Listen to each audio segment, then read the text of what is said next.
ನಿಮಗಿನ್ನ 16, 18, 20 ವರ್ಷ. ನಿಮಗಿನ್ನೂ ಅಷ್ಟೆಲ್ಲ ಜೀವನ ಅನುಭವಗಳು ಆಗಿರಲ್ಲ.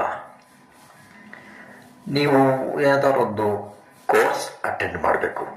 ನಾನು ಲವ್ ಗುರು ಥರ ಹೇಳ್ತಾ ಇಲ್ಲ. ಮನಸ್ಸಿನ ಬಗ್ಗೆ ಈಗ ನಿಮ್ಮ ಮನಸ್ಸು ಯೋಚನೆ ಮಾಡ್ತಾ ಇರೋದು ನೀವು ಅಂದ್ಕೊಂಡಿದ್ದ ಥರನೇ ನೀವು ಯೋಚನೆ ಮಾಡ್ತಾ ಇದ್ದೀರಾ, ಇಲ್ಲ ನಿಮ್ಮ ಸುತ್ತ ಇರೋರು ಒಂದು 8-10 ಜನ ನಿಮ್ಮ ತಲೆಯಲ್ಲಿ ಅದು ಇದು ಇದು ಅದು ಏನೇನೆಲ್ಲ ಪ್ರೋಗ್ರಾಮ್ ಮಾಡಿದ್ದೀರಲ್ಲ ಅವರು ಕೈಗೊಂಬೆ ಆಗಿದ್ದೀರೋ, ಇಲ್ಲ ನೀವು ಫ್ರೀಯಾಗಿ ಯೋಚನೆ ಮಾಡ್ತಾ ಇದ್ದೀರೋ ಅದನ್ನು ತಿಳ್ಕೊಬೇಕು.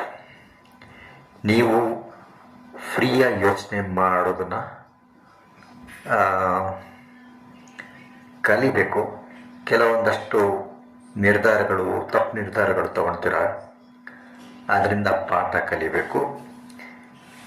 ಇನ್ನು ಮುಂದೆ ಅದೇ ತಪ್ಪುಗಳನ್ನು ಮಾಡಬಾರ್ದು.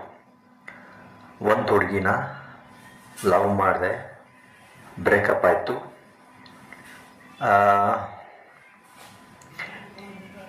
ಕಾಯಬೇಕು. ಏನಕ್ಕೆ ಇದಾಯಿತು? ನಿನ್ನಲ್ಲಿ ಏನಾದ್ರು ಕೊರತೆ ಇತ್ತಾ, ಇಲ್ಲ ನೀನು ನಿನ್ನ ಬಗ್ಗೆ ತಿಳ್ಕೊಂಡಿದ್ದು ಸರಿಯಾಗಿಲ್ವೋ ಅಂತ ಯೋಚನೆ ಮಾಡಬೇಕು ಹುಡುಗರು. ಹುಡುಗಿಯರು ಕೂಡ